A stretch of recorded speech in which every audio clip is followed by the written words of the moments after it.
अस्सलाम वालेकुम doctors, welcome back to YouTube. आप देख रहे हैं मेरा चैनल डॉक्टर तारिक आरवी के। मैं हूं डॉक्टर तारिक। डियर्स, आज हम डिस्कस करने जा रहे हैं कि फार्माकोडायनामिक्स जो है एक प्रॉपर एज अ यूनिट हम डिस्कस करेंगे कि फार्माकोडायनामिक्स है क्या चीज़, इसमें कौन कौन सी चीज़ें इन्वॉल्व होती हैं और ये किस तरह से अपना काम करती है। ये बेसिकली फार्माकोडायनामिक्स जो है, जैसे कि हमने पढ़ा था डेफिनेशन में कि फार्माकोडायनामिक्स जो है ये फार्माकोलॉजी में है। इसमें ये होता है कि ड्रग जो हमारी बॉडी पे रिएक्ट करती है या इफ़ेक्ट करती है या उस पर जो कुछ असर दिखाती है, वो सारा प्रोसेस जो तो वो फार्माकोडायनामिक्स कहलाते हैं।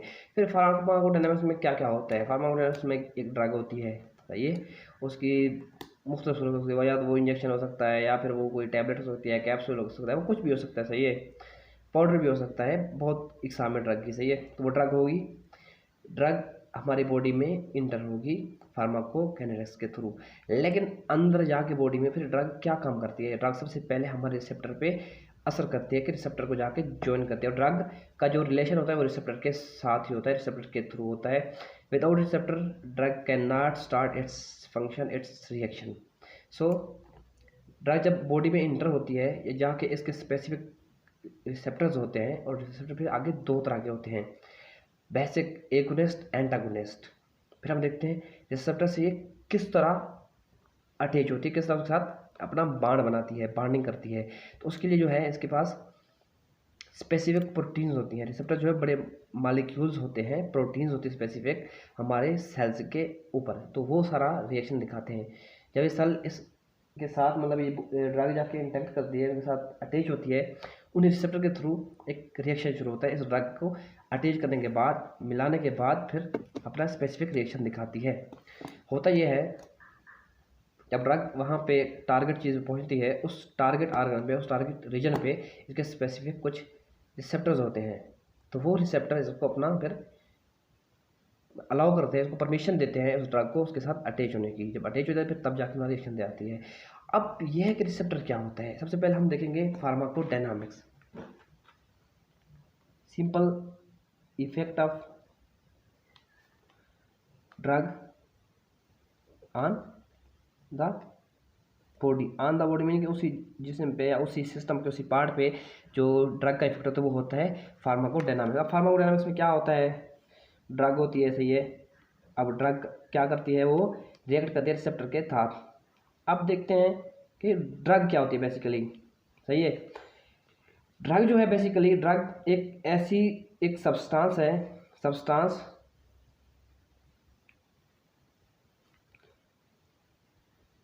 Inter to biological system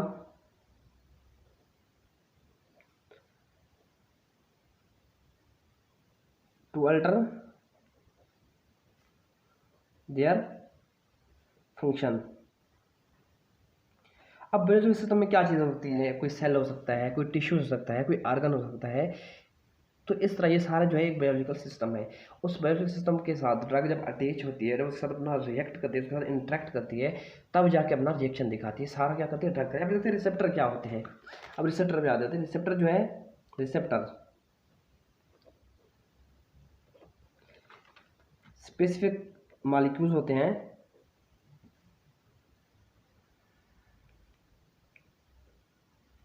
molecules on sale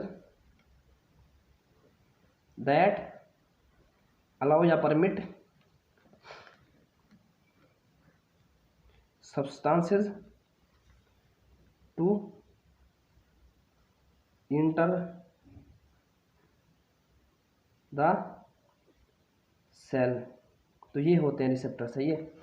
receptors एक स्पेसिफिक लार्ज मॉलिक्यूल्स होते हैं, प्रोटीन्स होती हैं बेसिकली। ये जो है मेम्ब्रेन प्रोटीन्स होती हैं, ट्रांसपेरेंट प्रोटीन्स। ये जिस तरह टेरोसिन काइनेज रहता है, उनके भी रिसेप्टर होते हैं ना, तो ये सारे रिसेप्टर्स होते हैं, ये प्रोटीन्स होती है। और ये हमारी प्रोटीन्स जो होती हैं, ये फिर अलाउ करती हैं स्पेसिफिक मॉलिक्यूल्स को कि सेल के साथ अटैच हो सकते हैं, क्या सेल के साथ अंदर जा सकते हैं, क्या सेल को इफेक्ट कर सकते हैं, नहीं कर सकते, ये स्पेसिफिक होते हैं, सही है। अब ये चीज़ें होती हैं हमारे फार्माकोडायनामिक्स में। अब हम देखना है कि रिसेप्टर में कौन कौन सी ऐसी क्वालिटीज़, कौन सी ऐसी स्पेसिफिटीज़ होनी चाहिए, कौन से इसके अंदर कुछ मखसूस होना चाहिए कि जिसकी बिना पे हमारे रिसेप्टर्स काम दिखा सकता है। अब रिसेप्टर की हमने कुछ क्वालिटीज़, कुछ स्पेसिफिकेशंस हमने देखना है, स्पेसिफिकेशंस ऑफ रिसेप्टर्स। स्पेसिफिकेशन कह लें, क्वालिटीज़ कह दें या कुछ इस तरह उसकी मतलब है। तो ये उसमें सबसे पहले ये होता है कि रिसेप्टर जो है वो सिलेक्टिव होना चाहिए, selective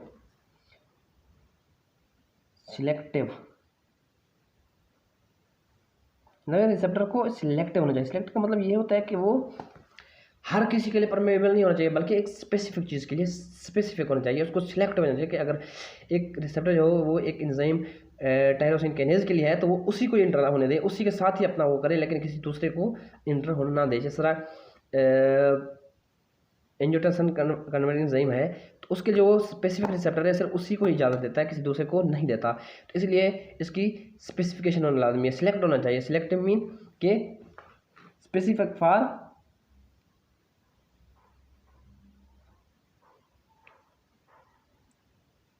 special type of substance. क्योंकि हम सब्सटेंस को यहाँ पे लफ्ज़ इस्तेमाल करें, क्योंकि सब्सटेंस जो है हम ड्रग को भी कह सकते हैं, किसी और जो है वो चीज़ को भी कह सकते हैं, लेकिन इसके लिए हमने ये होना चाहिए कि सिलेक्ट होना चाहिए, मतलब एक चीज़ को सिलेक्शन दे, मतलब हर चीज़ को नहीं कि जो भी आ जाए उसके अंदर इंटर चला जाए। अगर कोई दूसरी प्रोटीन है वो भी चली जाए, अगर कोई वाटर है वो भी चला जाए, कोई और चीज़ है जो भी है, फैट वगैरह है, कुछ भी है, सीरम प्रोटीन्स होती हैं वो भी चली जाएँ, कार्बोहाइड्रेट है वो भी चला जाए, तो ये या कोलेस्ट्रोल है या फैटी एसिड सब चले जाए। नहीं, एक चीज़ स्किल स्पेसिफिक है तो वो स्पेसिफिक उसी के लिए होना चाहिए। अगर कोई हार्मोन्स वगैरह आ रहे हैं, हार्मोन भी एक ड्रग है इस तरह है, अगर वो केमिकल है वो अगर हार्मोन के लिए एक स्पेसिफिक जो है वो होता है, तो उसके अलावा किसी दूसरे को, एक स्टेरॉइड के लिए है तो वो स्टेरॉइड हार्मोन को ही इंटर होने देगा, किसी दूसरे हार्मोन को, अमीनो एसिड हार्मोन को मतलब है वो इंटर नहीं होने देगा। सही है। तो ये बात हमें इसकी लाजमी होना चाहिए कि एक जो हमारा रिसेप्टर है वो स्पेसिफिक होना चाहिए। इसके बाद दूसरी इसकी क्या है कि उसके कुछ मॉडिफिकेशन हो जाए, मॉडिफाइएबल होना चाहिए उसको। दूसरे नंबर पे क्या है, मॉडिफाइएबल। मॉडिफाइएबल अब इसका क्या मतलब है? इसका मतलब ये है कि उस रिसेप्टर में कुछ ऐसी कैपेबिलिटीज़, उसमें कुछ ऐसी एबिलिटीज़ होनी चाहिए कि वो मॉडिफाई हो जाए, मतलब एक रिएक्शन को कंटिन्यू करने के लिए उस मतलब के ड्रग को या उस मालिक्यूल्स को अपने साथ अटैच करने के लिए उसकी कुछ सलाहियत होनी चाहिए फंक्शनली, कि खुद को इस तरह चेंज कर ले कि फंक्शन को कैरी आउट या रिएक्शन को कैरी आउट कर सके। अब इसमें एक मिसाल लेते हैं कि एक ड्रग है, उसकी कुछ शेप डिफरेंट है, वो ज़ाहिरी तौर पर उस रिसेप्टर के थ्रू उसके साथ अटैच नहीं हो पाएगी ज़ाहिरी तौर पर।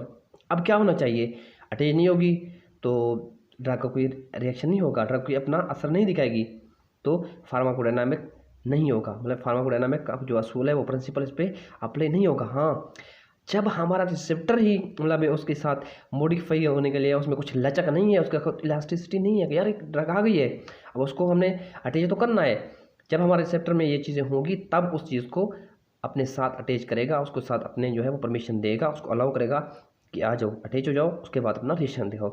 तो ये इसमें मॉडिफाइबल होना चाहिए, इसकी ये एक क्वालिटीज़ है।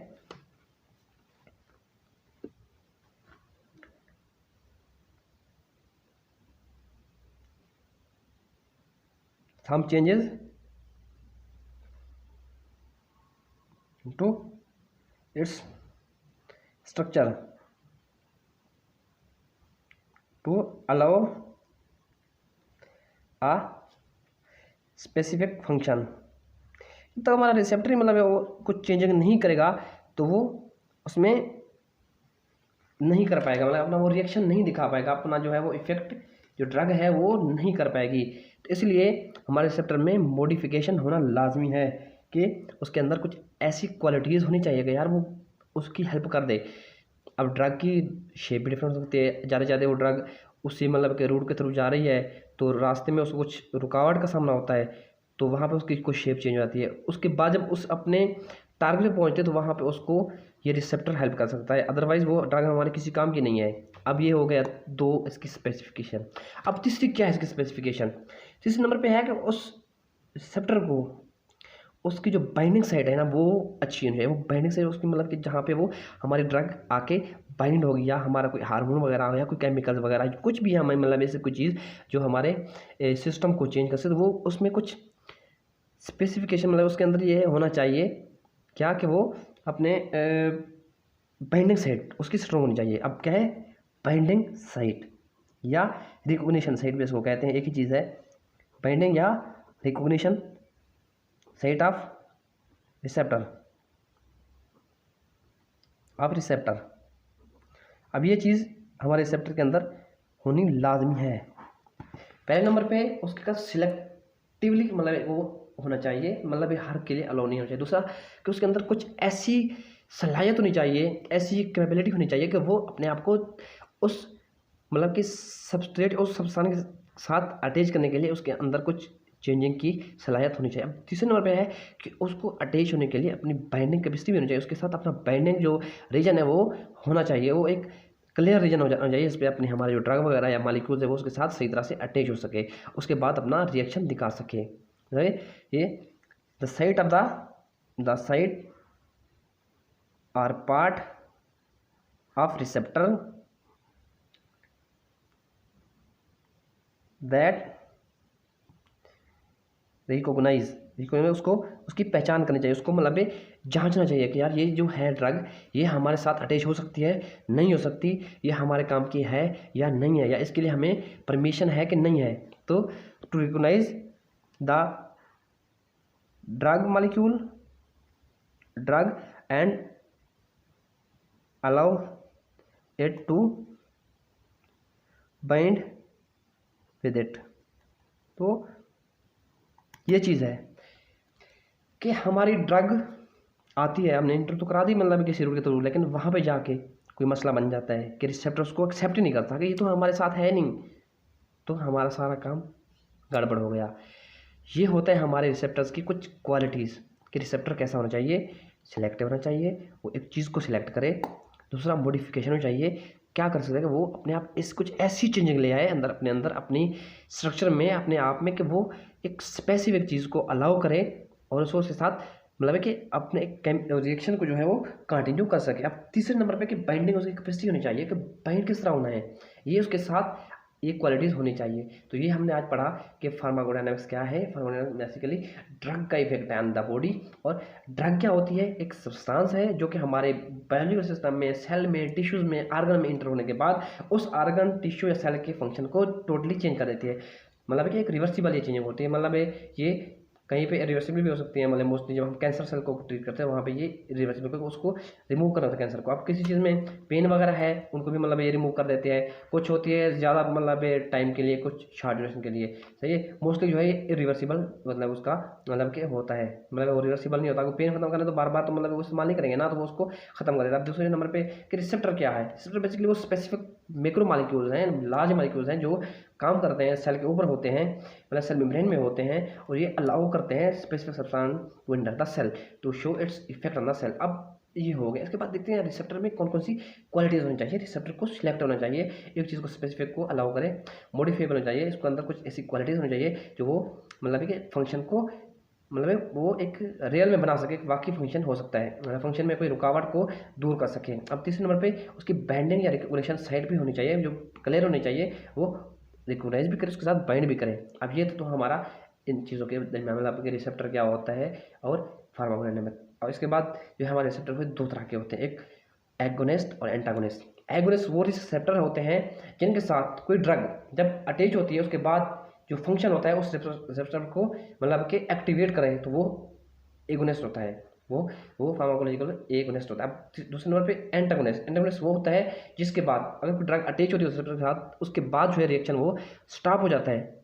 अब देखिए एक बात है कि पेन किलर होता है, कोई ड्रग देते हैं, वो रिसेप्टर के साथ जब अटैच होती है तो पेन स्टॉप हो जाता है, तो ये हो गया एंटागोनिस्ट। अब ऐसी अद्वैत देते हैं कि वो कोई चीज़ को बढ़ा देती है, किसी चीज़ को प्रोडक्शन बढ़ा देते हैं। हम देखिए एक हार्मोन है, मतलब थायराइड हार्मोन है, अब उसके लिए हम जो है थायरोक्सिन के लिए मतलब कुछ ऐसी मतलब कि एल-थायरोक्सिन वगैरह वैसे देते हैं, तो उसकी वो प्रोडक्शन को वो इंक्रीज़ करता है, तो ये हो गया एगोनिस्ट। दूसरा जो उसको स्टॉप करते हैं वो एंटागोनिस्ट, मतलब कि पेन किलर की हमने दी तो वो इसका एंटागोनिस्ट है कि उसको पेन की जो सेंसेशन है उसको जाके कंट्रोल कर देता है, वो एंटागोनिस्ट। अगर हम किसी चीज़ को बढ़ाने के लिए कोई चीज़ देते हैं, जैसे हार्मोन की बात की, तो वो एगोनिस्ट होता है। तो ये था हमारा आज का मतलब कि फार्माकोडायनामिक्स और रिसेप्टर्स की और उसकी कुछ क्वालिटीज़। तो आई होप आपको समझ आ चुकी होगी। अगर कुछ क्लियर नहीं हुआ तो आप हमें कमेंट करें, इंशाल्लाह हम आपके लिए पूरी पूरी हेल्प करेंगे कि आपको समझ आ जाए। अब तक इतना, अब मिलते हैं नेक्स्ट वीडियो में, तब तक अपना ख्याल रखिएगा। अल्लाह हाफिज़।